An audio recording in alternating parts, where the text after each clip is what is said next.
अस्सलाम वालेकुम। आज की वीडियो में हम करेंगे रिडल्स पार्ट नंबर 22 और उससे पहले भी विनर्स अनाउंस कर दूंगी। जो रिडल्स पार्ट नंबर 21 के विनर्स हैं वो बता दूंगी।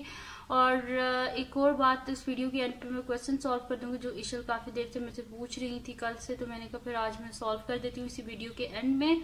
और अगर अभी तक आपने मेरा चैनल सब्सक्राइब नहीं किया तो इसको सब्सक्राइब कर दीजिए और बेल आइकन को लाजमी प्रेस कर दीजिएगा ताकि आपको न्यू आने वाली वीडियोस के बारे में पता चल सके। तो स्टार्ट करते हैं। फर्स्ट रिडल जो है इसका सबसे पहले आंसर किया था इशल ने एंड हुमैरा लशारी। इन दोनों ने सेम मतलब कि इस सेम टाइमिंग पे जो है रिप्लाई किया था। सेकंड रिडल का आंसर रायान सलीम, जिनका नाम है समन, ये अपने भाई की आईडी यूज करती हैं। थर्ड रिडल का आंसर भी सबसे पहले समन ने किया था। फोर्थ रिडल का आंसर समन उस्मा और इशल ने किया था एंड फिफ्थ रिडल का आंसर किया था हुमैरा एंड आयशा जुनैद। तो ये सारे ये जो विनर, कंग्रेचुलेशन आप सबको कि आप लोगों ने सबसे पहले रिप्लाई किया था। तो अब चलते हैं हम लोग रिडल्स की तरफ, जो आज की रिडल्स हैं उनकी तरफ। तो फर्स्ट रिडल जो है वो हमारे पास है कि फर्स्ट रिडल है जी रिडल्स पार्ट नंबर 22 की फर्स्ट रिडल है हमारे पास कि a monkey, a squirrel and a bird are racing to the top of a coconut tree. Who will get the banana first? The monkey, the squirrel or the bird? आप जल्दी से बताएं कि इसका answer क्या होगा। कि एक मंकी, एक स्क्विरल है और एक बर्ड है, ये सारी इनकी रेस हो रही है कोकोनट ट्री के टॉप पे। तो अब आप बताएं कि जब ये भाग रहे हैं तो इनमें से सबसे पहले कौन है कि जिसको वो बनाना जो है वहां से उतार लेगा। तो जल्दी से बताएं इसका आंसर क्या हो सकता है। कि मंकी होगा, स्क्विरल होगा, ये बर्ड होगा, कौन सबसे पहले जो है वो बनाना ले लेगा। तो जल्दी से बताएं इसका आंसर क्या होगा। कि एक मंकी है, स्क्विरल है, बर्ड है जो कि रेसिंग कर रहे हैं टॉप ऑफ कोकोनट ट्री पे। तो कौन जो है पहले जो है वो बनाना जो है वो ले लेगा, मंकी, स्क्विरल या बर्ड। तो जल्दी से बताएं इसका आंसर क्या होगा। बहुत इजी से रिडल है, अगर आप गौर से पढ़ें तो एकदम आपको इसका आंसर पता चल जाएगा। तो जल्दी से सोचें फिर इसका आंसर क्या होगा कि मंकी, स्क्विरल या फिर बर्ड, किसको सबसे पहले जो है वो बनाना मिल जाएगा। तो जल्दी से बताएं इसका आंसर क्या हो सकता है। बहुत इजी से रिडल है, मैं इसका आंसर लिखने लगी हूँ। मैं लिखने से सबसे पहले जिसने इसका रिप्लाई किया वो इस रिडल का विनर होगा। तो इसका आंसर है जी, यहाँ पे लिख देती हूँ, इसका आंसर है जी नन ऑफ देम। वो इस वजह से अब इसको गौर से पढ़ते हैं। Monkey, squirrel and a bird are racing the top of coconut tree. Tree कौन सा है? कोकोनट का लिखा हुआ है। And who will get the banana first? Coconut tree पे कौन से बनाना होते हैं, इस वजह से none of them.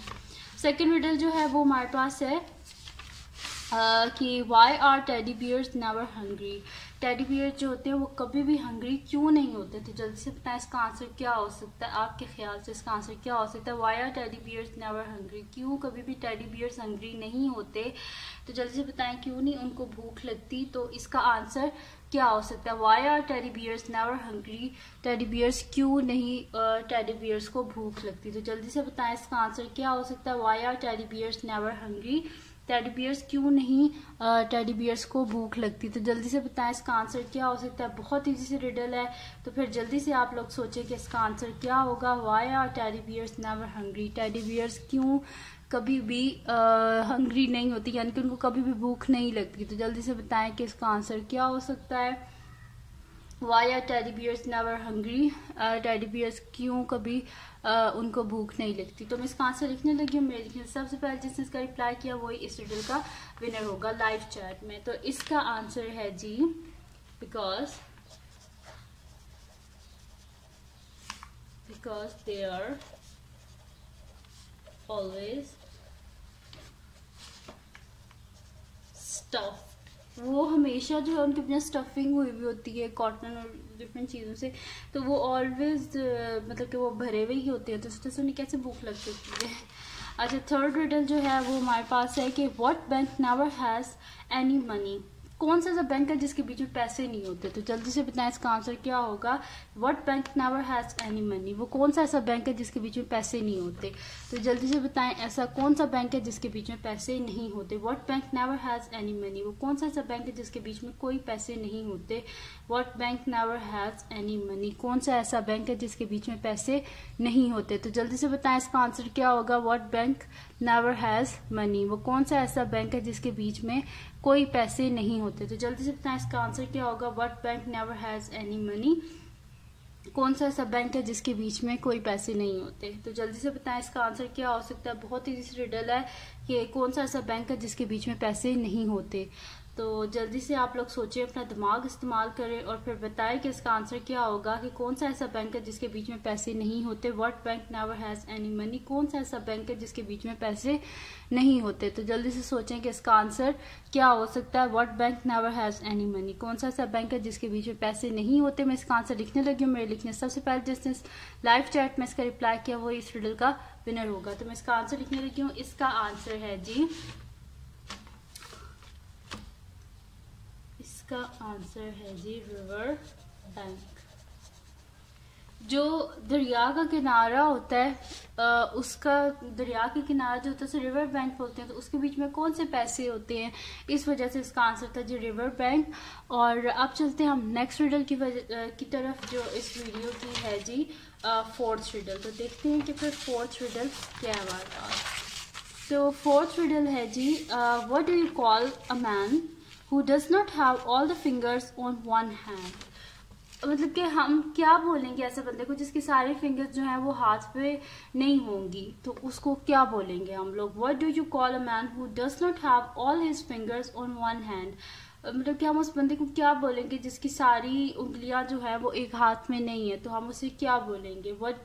What do you call a man who does not have all his fingers on one hand? हम उसे क्या बोलेंगे जिस बंदे की सारी उंगलियां जो है वो एक हाथ पे नहीं है, तो हम उसे क्या बोलेंगे? What do you call a man who does not have all the fingers on one hand? हम उसे क्या बोलेंगे? तो जल्दी से बताएं इसका आंसर क्या हो सकता है। बहुत इजी सी रिडल है, तो आप सोचें कि इसका आंसर क्या होगा। What do you call a man who does not have all his finger on one hand? हम उसे क्या बोलेंगे ऐसे बंदे को जिसकी सारी फिंगर्स एक हाथ में नहीं है, तो हम उसे क्या बोलेंगे? तो जल्दी से सोचें आप इसका आंसर क्या हो सकता है और फिर मुझे बताएं लाइव चैट में। जल्दी से बताएं कि इसका आंसर क्या होगा। मैं इसका आंसर लिखने लगी हूँ और मेरे लिखने सबसे पहले जिसने इसका रिप्लाई किया लाइव चैट में वो इस रिडल का विनर होगा। तो इसका आंसर है जी कि देखिए इधर क्या लिखा हुआ है कि वो कौन सा ऐसा बंदा है कि जिसकी मतलब कि सारी उंगलियां एक हाथ पे नहीं होंगी, तो हम उसे क्या बोलेंगे? जाहिर सी बात है एक हाथ पे तो किसी की भी सारी उंगलियां नहीं होती, इस वजह से हम उसे क्या बोलेंगे? नॉर्मली बोलेंगे ना। अब हमारी जितनी भी बॉडी में जितनी भी फिंगर्स हैं सारी एक हाथ पे तो नहीं हो सकती ना, 5 फिंगर्स ही होती है, तो हम इस वजह से बोलेंगे नॉर्मल, क्योंकि सबके जो है फिंगर्स जो होती है हमारे दोनों हाथों पे होती है, किसी एक हाथ पे तो नहीं होती। तो चलते हैं जी नेक्स्ट रिडल की तरफ। फिफ्थ रिडल है, what has many rings but no fingers? वो कौन सी ऐसी चीज़ है जिसके बीच में बहुत ज़्यादा रिंग्स होती हैं लेकिन उसकी कोई फिंगर्स नहीं होती? तो जल्दी से बताएं कि इसका आंसर क्या होगा। What has many rings but no fingers? वो कौन सी ऐसी चीज़ है जिसकी काफ़ी ज़्यादा रिंग्स हैं लेकिन उसकी फिंगर्स नहीं होती है? तो जल्दी से बताएं कि इसका आंसर क्या हो सकता है। बहुत ईजी सी रिडल है। What has many rings but no fingers? वो कौन सी ऐसी चीज़ है जिसकी काफ़ी सारी रिंग्स हैं लेकिन कोई फिंगर नहीं है? तो जल्दी से आप बताएं कि इसका आंसर क्या हो सकता है। What has many rings but no fingers? वो कौन सी ऐसी चीज़ है जिसकी काफ़ी सारी रिंग्स हैं लेकिन फिंगर नहीं है?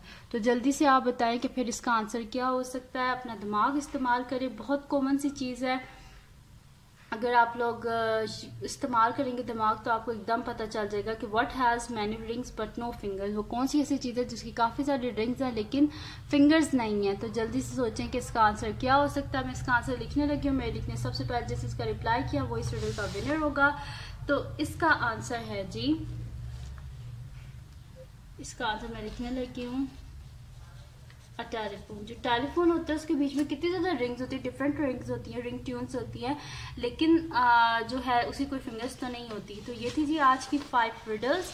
तो अगर ये वीडियो पसंद आई हो तो इसको लाइक कर दीजिएगा। और अब हम कर देते हैं जो क्वेश्चन ईशल काफ़ी देर से बोल रही थी। तो क्वेश्चन ये था, अगर आपने क्वेश्चन ठीक बताया तो फिर इसका आंसर जो मैं लिख रही हूँ वो यही होगा, और क्वेश्चन गलत बताया तो फिर आंसर की कोई जिम्मेदारी नहीं। तो क्वेश्चन में कमेंट सेक्शन में ये लिखा था 3Q - 8R × 2T + 11 × 2T - 11। ये था जी क्वेश्चन। तो उसका सोल्यूशन स्टार्ट कर लेते हैं हम। ये हमारे पास है 3Q - 8R, और यहाँ पे आप देखेंगे तो प्लस में लिखा हुआ है, एक दफ़ा माइनस में लिखा हुआ है, यानी कि यहाँ पे फार्मूला हो जाएगा 2T whole square - 11 square, A + B A - B = A² - B²।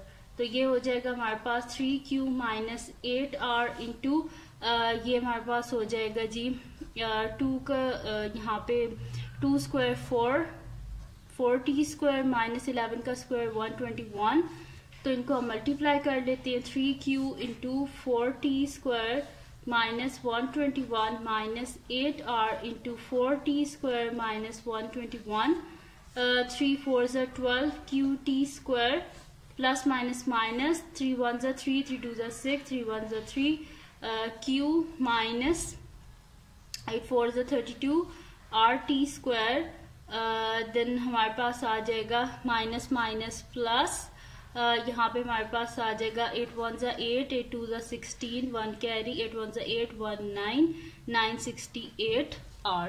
ठीक है जी, तो ये आ गया हमारे पास इसका आंसर। इससे आगे फर्दर जो है ये सॉल्व नहीं हो रहा। अगर आप करना चाहते हैं, क्योंकि इधर लिखा था कि इसको आपने जो है कमेंट में लिखा था कि इसको एक्सपेंड करना, तो हमने फिर इसको एक्सपेंड कर दिया। अगर यहाँ से आप कॉमन लेना चाहती हैं, अगर आपकी टीचर कह रही है कि फर्दर इसको कॉमन ले ले, तो यहाँ से आप जो है वो कॉमन ले सकते। यहाँ से Q कॉमन आ जाएगा, यहाँ से R कॉमन आ जाएगा, तो ये हो जाएगा। ठीक है, तो ये थी जी आज की वीडियो। अगर आपको पसंद आई हो तो इसको लाइक कीजिएगा, मेरे चैनल को सब्सक्राइब कीजिएगा और बेल आइकन को लाजमी प्रेस कर दीजिएगा ताकि आपको न्यू आने वाली वीडियोस के बारे में पता चल सके।